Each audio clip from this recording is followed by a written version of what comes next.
பாட்டாளி மக்கள் கட்சி என்பது மிக ஒரு வலிமையான இயக்கம்.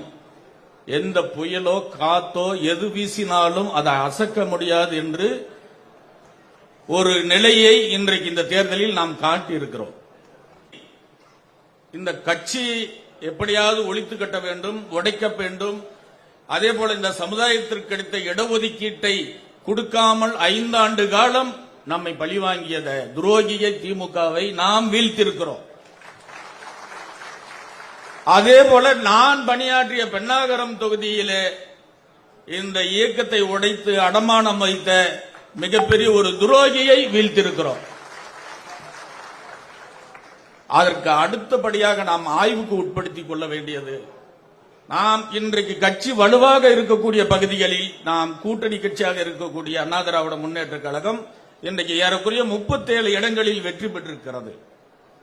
ஆனால் நாம் 4 இடத்தில் தான் நாம் வெற்றி பெற்றிருக்கிறோம். இது கட்டாயம் நாம் நமக்குள்ளே ஆய்வுபடுத்தி, அதாவது சுய பரிசோதனை செய்து கொள்ள வேண்டும். ஏனென்று சொன்னால், நான் 2001 மருத்துவர் ஐயா அவர்கள் சங்கராபுரம் சட்டமன்ற தொகுதியினுடைய பொறுப்பாளராக நியமித்தார். அன்றைக்கு ஐயா அவர்கள் என்னை அனுப்பி வைக்கும் போது அவர் சொல்லியது, இந்த தொகுதியில் பாட்டாளி மக்கள் கட்சி வாக்கு என்பது ஒரு 5000 10,000 தான் இருக்கும்.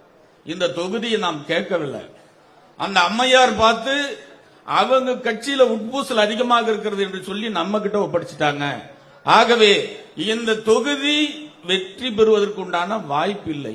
அப்படி வெற்றி பெற்றால் உங்களுடைய முயற்சியில் தான் அது வெற்றி பெற வேண்டும் என்று தான் எங்களை அந்த பொறுப்பை ஒப்படைத்தார்.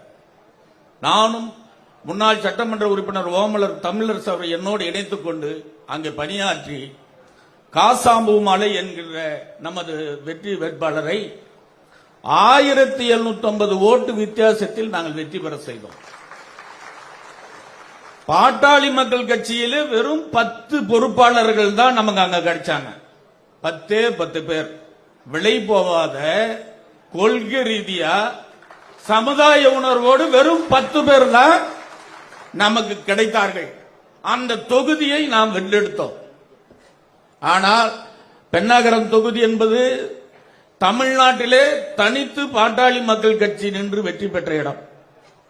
அந்த இடத்தில் இன்றைக்கு நாம் தோல்வியை தழுவிருக்கிறோம் என்று சொன்னால், உண்மையிலேயே என் 45 ஆண்டு கால வரலாற்றிலே நான் சிறையில் இருக்கும்போது கூட நான் வருத்தப்படல.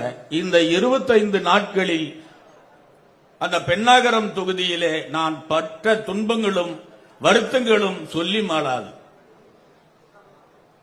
அந்த அளவுக்கு இந்த துரோகியினுடைய ஜி.கே.மணியினுடைய சிசியர்கள் இன்றைக்கு நம் கட்சியிலே தங்களை பொறுப்பாளராக அடையாளப்படுத்திக் கொண்டிருக்கிறார்கள். இதை போல தமிழ்நாட்டிலும் இருக்கிறது. மருத்துவர் சின்னையா அவர்களுக்கு இந்த நேரத்தில் நான் ஒரு அன்பான வேண்டுகோளை வைத்துக் கொள்ளுகிறேன். நாங்கள் எல்லாம் ஆரம்பத்திலே பணியாற்றும் போது திருவிளையாடலில் ஒரே ஒரு விஷயம், அது ஒன்றை மட்டும் நான் சொல்லிக்கிறேன். தன் பெற்றோர், அதாவது பார்வதி பரமசிவனிடம் கனியை பெற்றுக் கொள்வதற்காக விநாயகரும் முருகரும் யார் இந்த உலகை சுற்றி வருகிறார்களோ அவர்களுக்கு இந்த கனி கொடுக்கப்படும் என்று சொல்லும் போது, முருகர் மயிலேறி சுற்றி உலகத்தை சுற்றி வருவார். விநாயகருக்கு ஒரு மந்திரம் சொல்லி கொடுக்கப்படுகிறது, தன் தாய் தகப்பனை சுற்றி வந்தாலே இந்த கனியை பெற்றுக் கொள்ளலாம் என்று. அன்றைக்கு இருந்தவர்கள் எல்லாம் முருகனை போல மயிலேறி சுற்றி வந்தவர்கள். இன்றைக்கு விநாயகரை போல தாய் தகப்பனை சுற்றி வந்தாலே இந்த கனியை பெற்றுக் கொள்ளலாம் என்கின்ற கூட்டம் அதிகமாக இருக்கிறது. எதுக்காக சொல்கிறேன் என்று சொன்னால், அது ஒரு வருஷத்துக்கு முன்பு வரைக்கும் அப்படி இருந்தது, இப்ப இருக்காது.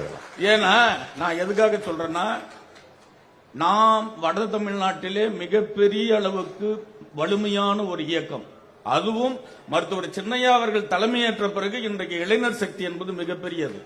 ஆனால் அதே நேரத்தில் இன்றைய தேர்தல் களத்தில் கம்யூனிஸ்ட் கட்சியும் 4 இருக்கிறது, நாமும் 4 இருக்கிறோம். அங்கே கம்யூனிஸ்ட் கட்சியில் இருக்கிற தனிப்பட்ட ஒரு உறுப்பினர் கூட விலை போகாத ஒரு உறுப்பினர்கள் இருக்கிறார்கள்.